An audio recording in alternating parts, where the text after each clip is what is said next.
En septembre 2022, ce n'est pas seulement un dirigeant qui change, mais l'axe même du récit politique au Burkina Faso qui se déplace. Une chaîne d'arguments apparaît, suggérant que lorsque ressources, monnaie et alliances sont touchées simultanément, la pression extérieure s'intensifie sans qu'il soit nécessaire de recourir aux armes. Pourquoi un pays pauvre et instable devient-il soudain une source d'inquiétude pour des intérêts lointains, et qu'est-ce qui fait du nom d'Ibrahim Traoré le point de convergence de ces craintes ? Aucune promesse claire n'émerge encore, seulement le sentiment qu'un mécanisme ancien est mis à l'épreuve, avec des conséquences potentiellement plus larges qu'on ne l'imagine. La suite de ce récit ne promet ni épopée ni héros, mais pose une épreuve très concrète. Une rupture politique peut-elle améliorer la vie quotidienne, ou seulement transformer le langage de l'échec ? L'intérêt pour le lecteur réside dans la compréhension du mécanisme, non dans le choix d'un camp. Dans la partie consacrée au point de vue opposé, l'accent est mis non sur l'émotion collective, mais sur le coût réel d'un système remis en cause. Des villages sans livres ni médicaments sont placés en parallèle avec des économies lointaines dépendantes de l'or, de l'uranium, de la monnaie et des contrats. La question centrale n'est pas morale, mais pratique. Qui supporte les premières conséquences lorsque l'équilibre se rompt ? Les enjeux sont renforcés par le facteur temps. Tout semble se jouer dans les mois à venir. Sanctions, rumeurs, réseaux d'influence et paris sur l'unité régionale. Aucune issue n'est garantie. Le texte invite simplement à suivre la mécanique, car sans cette grille de lecture, l'observateur risque de confondre le choc visible avec ses causes profondes. Un premier chiffre structure le récit, l'Alliance sahélienne évoquée rassemblerait près de 70 millions de personnes, présentées comme un basculement démographique et politique. À partir de ce repère, le texte avance une idée simple. Ce qui inquiète n'est pas une nouvelle arme, mais la possibilité qu'un exemple se diffuse, avec Ibrahim Traoré comme point de fixation du récit. Pour installer cette tension, le texte remonte à 2 assassinats politiques cités comme précédents. Patrice Lumumba en 1961, puis Thomas Sankara en 1997. Les dossiers ne sont pas détaillés. Ils servent de repères symboliques. Chaque fois, selon cette logique, toucher au rapport de richesse entraîne un resserrement extérieur. Cette grille est ensuite appliquée au Burkina Faso, décrit comme enfermé dans une démocratie formelle où le vote coexiste avec une dégradation continue des conditions de vie. Un personnage ordinaire est introduit comme guide. Ousmane, 58 ans, ancien enseignant devenu vendeur de pièces détaché pour acheter du riz. Il ne représente pas une idéologie, mais une fatigue accumulée. Il aurait voté à chaque élection, cru au système, puis vu des écoles sans livres, des hôpitaux sans médicaments et une armée manquant de munitions. Le contraste est appuyé, des groupes armés bien équipés face à des soldats contraints de reculer. Janvier 2022 apparaît alors comme un premier basculement, salué parce qu'il promettait la sécurité. Mais la continuité avec les anciens centres d'influence érode rapidement l'espoir. Septembre 2022 devient une correction plus nette. Ibrahim Traoré n'est pas présenté comme un symbole abstrait, mais comme une traduction, celle d'une légitimité par l'action, opposée à la légitimité par la procédure.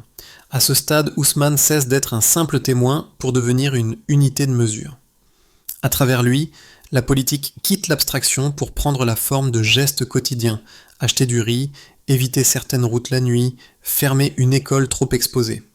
Ce déplacement du regard est central, car il permet d'évaluer les premiers effets non en discours, mais en friction concrète. Un premier tableau s'impose, une capitale qui gonfle sous l'effet des déplacements internes. Des familles fuient des zones rurales, dorment dans la rue et voient leur routine brisée par l'insécurité. Ousmane observe le décalage constant entre les sommets diplomatiques lointains et la réalité au sol. Il ne débat pas de constitution. Il cherche à savoir si demain sera vivable. Un second tableau suit, la caserne et le front.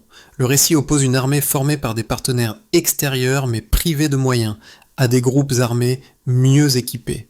C'est ici qu'apparaît l'image des soldats poussiéreux revenus du terrain. Ibrahim Traoré surgit comme un relais, plus que comme un sommet, formulant une frustration partagée et promettant une méthode différente, sans garantie. Les effets précoces restent ambigus. L'espoir renaît, mais il est conditionnel. Chaque journée devient un référendum silencieux. Si la sécurité progresse, la rupture gagne en crédibilité. Si elle stagne, le récit se fragilise. Ici, la politique cesse d'être symbolique et devient une question de survie. Le déclencheur du récit n'est ni un slogan, ni une idéologie nouvelle, mais une fatigue accumulée. Des années de dégradation précèdent janvier 2022, village menacé, service public à l'arrêt, armée contrainte de reculer. Le contraste est central, un pouvoir reconnu à l'extérieur, tandis que l'insécurité s'impose à l'intérieur. La priorité cesse d'être la procédure pour devenir la protection. Janvier 2022 marque un premier tournant. Le renversement est présenté comme une réponse populaire. Les rues se remplissent, non par rejet abstrait de la démocratie, mais parce que la liberté promise est perçue comme une illusion. Une attente conditionnelle naît. Si la sécurité revient, la rupture sera pardonnée. Si elle échoue, elle sera rejetée. Le climax survient lorsque le pouvoir censé incarner le renouveau reproduit l'erreur fatale. Maintien des anciennes alliances, mêmes conseillers, mêmes influences, les attaques continuent, l'insurrection s'étend, la confiance s'érode. Pour Ousmane, les visages changent, mais les mécanismes restent. Septembre 2022 constitue une seconde secousse. Les images sont familières, mais l'atmosphère change. Jeunes soldats, uniforme poussiéreux, impression d'un pouvoir revenu du front. Ibrahim Traoré apparaît comme une correction, parlant le langage brut de la caserne. Les répliques prennent la forme d'une bataille de cadrage. À l'extérieur, on parle de chaos. À l'intérieur, la rue y voit une reprise en main. Lorsque le pouvoir écoute la rue plutôt que l'ambassade, il devient une menace politique et financière. Ibrahim Traoré est décrit comme dangereux, moins par ses actes que par ce qu'il rend possible. Cette séquence change volontairement de registre. Elle s'éloigne des scènes et des symboles pour poser quelques repères chiffrés, utilisés non comme des preuves définitives, mais comme des balises permettant de suivre une mécanique. Le texte insiste sur ce point. Ces chiffres structurent un raisonnement, ils ne ferment pas le débat. Un premier repère se dégage, les ressources minières. Selon le récit, pendant des décennies, environ 90% des bénéfices issus des mines industrielles auraient été captés par des entreprises étrangères, laissant à l'État une part réduite. Cette proportion sert de baseline. Elle décrit un modèle installé où la valeur s'exporte tandis que les zones d'extraction restent exposées à la pollution, à la précarité et à une faible protection. Le delta apparaît dès qu'une renégociation est évoquée. Toute tentative de reprise de contrôle modifie brutalement les équilibres attendus par les acteurs habituels. Un deuxième repère apparaît, l'énergie et l'uranium. Le texte rappelle qu'environ 70% de l'électricité française proviendrait du nucléaire et qu'une ampoule sur 3 serait alimentée par de l'uranium extrait au Sahel, notamment au Niger voisin. En parallèle, il est avancé que dans certaines zones proches des sites miniers, près de 80% de la population n'aurait pas accès à l'électricité. La baseline est l'usage massif d'un minerai stratégique par des économies extérieures. Le delta est l'asymétrie persistante dans les territoires d'origine. Un troisième repère s'impose, la monnaie. Le récit rappelle que les pays utilisant le franc CFA devaient conserver 50% de leurs réserves de change auprès du Trésor français. Cette règle constitue une baseline institutionnelle. Le delta envisagé, sortie ou transformation de ce cadre, devient immédiatement un geste politique visible, même si ses effets économiques directs restent incertains à court terme. Alignés ensemble, ces repères n'ont pas pour fonction de démontrer, mais d'ordonner une logique. Dans cette narration, Ibrahim Traoré apparaît comme le point où ces deltas deviennent lisibles, rendant le système plus instable dès lors que plusieurs piliers sont déplacés simultanément. Le récit construit ici un affrontement d'arguments autour d'un même noyau, la rupture engagée par le Burkina Faso. Pour rester fidèle à la logique interne du texte, deux thèses doivent être formulées avec force avant qu'une synthèse ne soit proposée à partir des éléments déjà cités. Une première thèse se dessine, la critique extérieure, centrée sur l'instabilité. Dans cette lecture, l'arrivée d'un capitaine Genocaud au pouvoir, entouré de soldats revenant du front, fragilise les institutions et augmente le risque systémique. Le texte rapporte que certains observateurs occidentaux décrivent l'épisode comme un coup d'État dans le coup d'État et l'associent à trois dangers: affaiblissement institutionnel, dépendance à de nouveaux partenaires militaires et isolement diplomatique. Dans cette perspective, la rupture expose le pays à un coût élevé: sanctions, pressions économiques et vulnérabilité accrue dans un contexte déjà fragile. Le risque implicite est que la rupture n'améliore pas la sécurité, tout en rendant l'économie plus précaire. Une seconde thèse s'affirme, la légitimité par l'action. Ici, l'urne n'est pas niée, mais jugée insuffisante lorsque la vie quotidienne bascule dans la peur. Le texte insiste sur l'écart entre cérémonie diplomatique et réalité du terrain. Écoles sans livres, hôpitaux sans médicaments, armées sous-équipées, pendant que des groupes armés seraient mieux dotés. Dans ce cadre, le renversement était présenté comme une correction portée par des soldats poussiéreux et par une rue qui applaudit moins un uniforme qu'une promesse de protection. La rupture devient alors un pari, échouer rapidement ou prouver sa légitimité par des effets concrets. La synthèse du récit tient dans une mécanique. Lorsqu'un dirigeant cesse d'écouter l'ambassade et commence à écouter la rue, il devient une menace non seulement politique, mais financière. Les repères chiffrés évoqués plus tôt, ressources, énergie, monnaie, servent de support à cette idée. Dans cette narration, l'alliance régionale agit comme un amortisseur. Elle ne supprime pas le risque d'isolement, mais elle rend la pression plus coûteuse, car elle s'exerce face à un bloc plus cohérent. Ainsi, le texte ne demande pas d'absoudre les risques. Il invite à comparer deux fragilités, celle d'une rupture qui expose et celle d'un statu quo où la dépendance demeure la norme, avec ses coûts silencieux. À mi-parcours, le récit opère un basculement discret mais décisif. L'enjeu n'est plus seulement ce qui se joue à l'intérieur des frontières du Burkina Faso, mais la manière dont une rupture nationale change d'échelle en s'inscrivant dans une dynamique régionale. L'Alliance des États du Sahel est introduite non comme une promesse de stabilité immédiate, mais comme un facteur qui modifie la géométrie du risque. La logique exposée est simple. Lorsqu'un État agit seul, les pressions extérieures restent ciblées, rapides et relativement efficaces. Lorsqu'ils avancent à plusieurs, les mêmes leviers deviennent plus coûteux à activer. Route alternative, continuité minimale des échanges, réponse coordonnée. Rien n'est garanti, mais la vulnérabilité cesse d'être strictement individuelle. Le texte insiste sur ce point car il transforme la lecture des épisodes précédents. Dans cette configuration, Ibrahim Traoré apparaît moins comme un chef solitaire que comme un relais stratégique. Son importance ne tient pas à une capacité exceptionnelle, mais au fait qu'il incarne dans le récit la jonction entre une rupture interne et un alignement régional inédit. Il ne s'agit pas d'une victoire annoncée, mais du franchissement d'un seuil. Le midpoint révèle ainsi une bascule silencieuse. Plus l'alliance devient visible, plus les contre-mouvements décrits gagnent en intensité.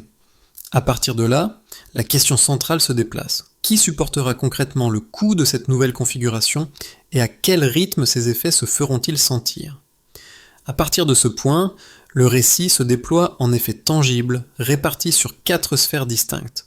L'objectif n'est pas de décréter une réussite ou un échec, mais de montrer comment un déplacement des rapports de force produit des répercussions différentes, mais simultanées.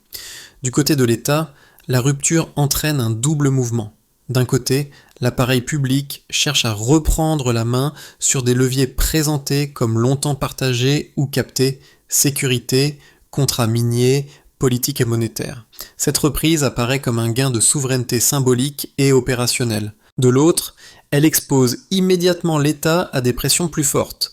Menaces de sanctions, suspension de coopération, blocage d'aide, tentative d'isolement diplomatique. Le texte propose une idée structurante. Un État qui rompt avec ses dépendances devient plus vulnérable avant de devenir plus autonome, et la capacité administrative à absorber les contre-coups devient décisive. Du côté des entreprises locales, les effets sont contrastés. Certaines activités, agriculture, petits commerces, services essentiels, bénéficient d'une attention accrue, car elles deviennent stratégiques pour amortir les chocs extérieurs. D'autres subissent des perturbations immédiates, hausse des coûts d'importation, incertitude monétaire, difficulté d'accès à certains marchés. Le récit insiste sur le paradoxe. La rupture ouvre des opportunités, mais elle retire aussi des filets de sécurité. Du côté des citoyens, l'impact est décrit comme le plus direct. Le texte évoque des sacrifices temporaires, tensions sur les biens essentiels, coupure d'électricité, ralentissement d'approvisionnement. Ces difficultés sont intégrées comme un prix à payer, présenté comme préférable à une dépendance structurelle. Le soutien populaire, dont mobilisation, entraide est décrit comme une cohésion conditionnelle, liée aux effets visibles sur la sécurité et la survie quotidienne. À l'échelle régionale, enfin, les conséquences deviennent stratégiques. L'Alliance sahélienne est présentée comme une recomposition qui rend plus difficile l'exploitation des fragmentations nationales. Les flux, les décisions et les pressions cessent d'être uniquement bilatéraux. Le texte souligne que les partenaires extérieurs doivent recalculer leurs leviers, tandis que les États voisins observent l'expérience comme un laboratoire politique.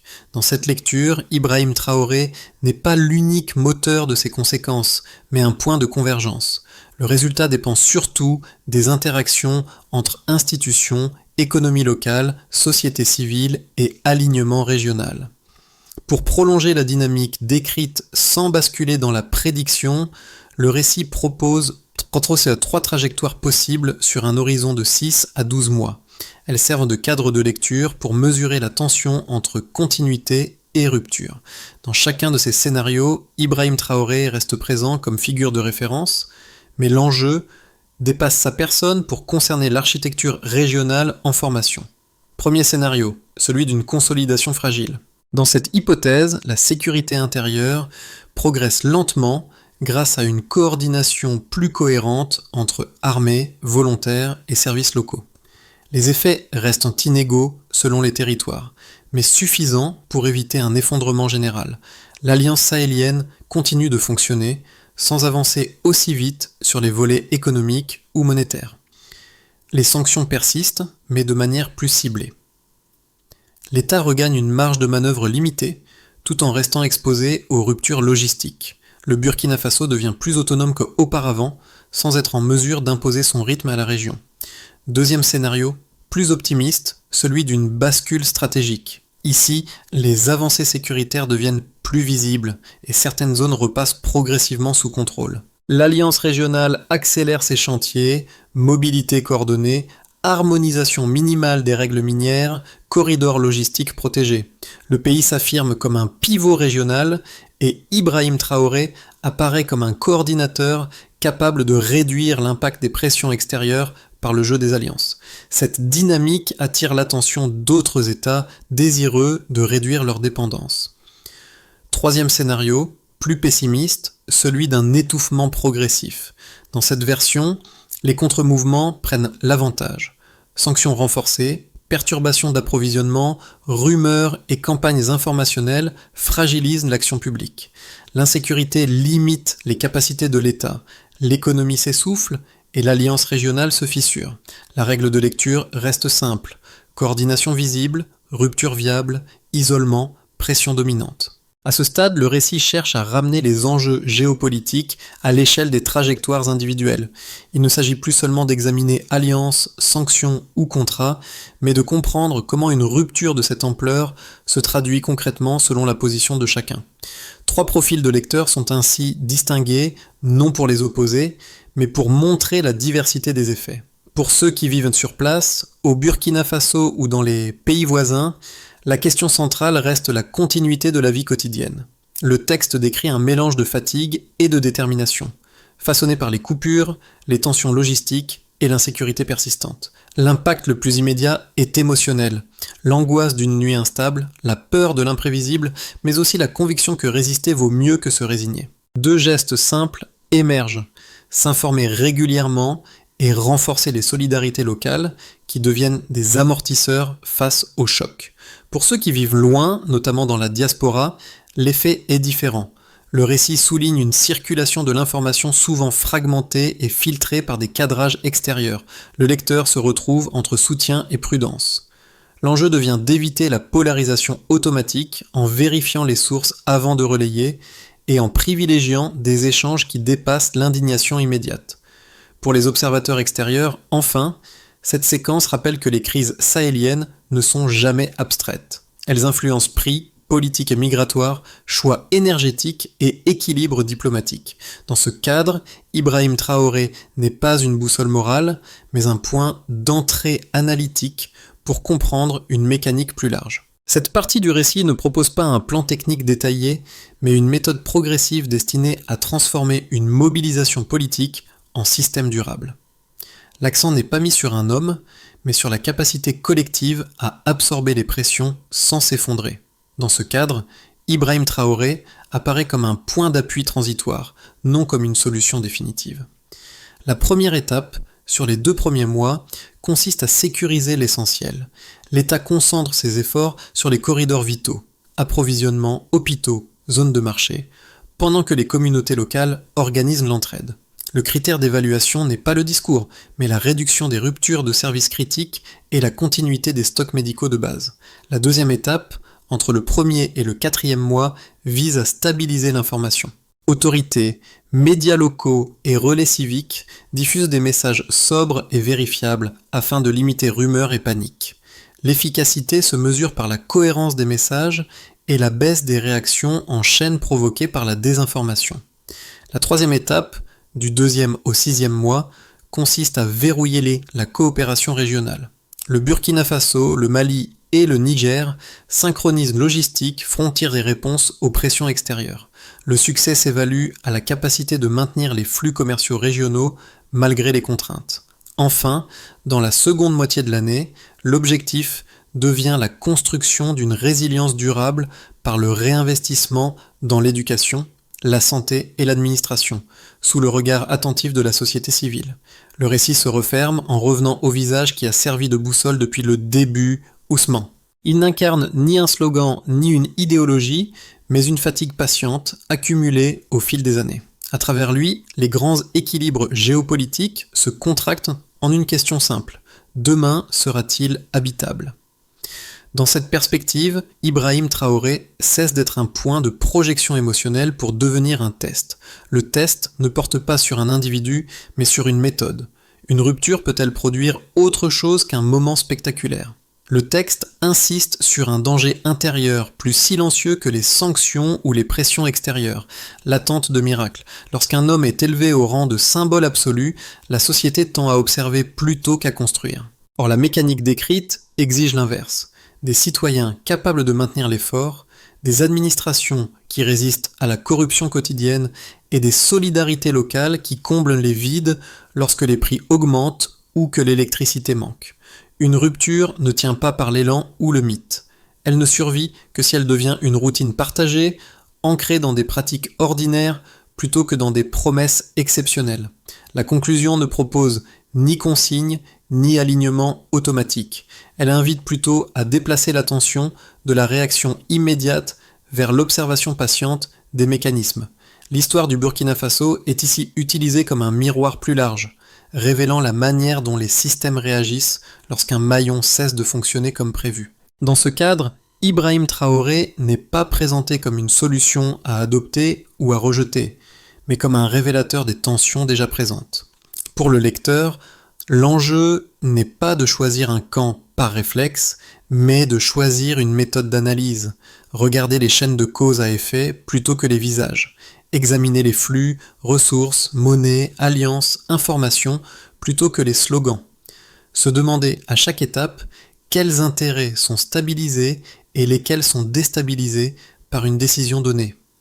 Si une discussion doit s'ouvrir, elle peut commencer par une question volontairement simple mais exigeante.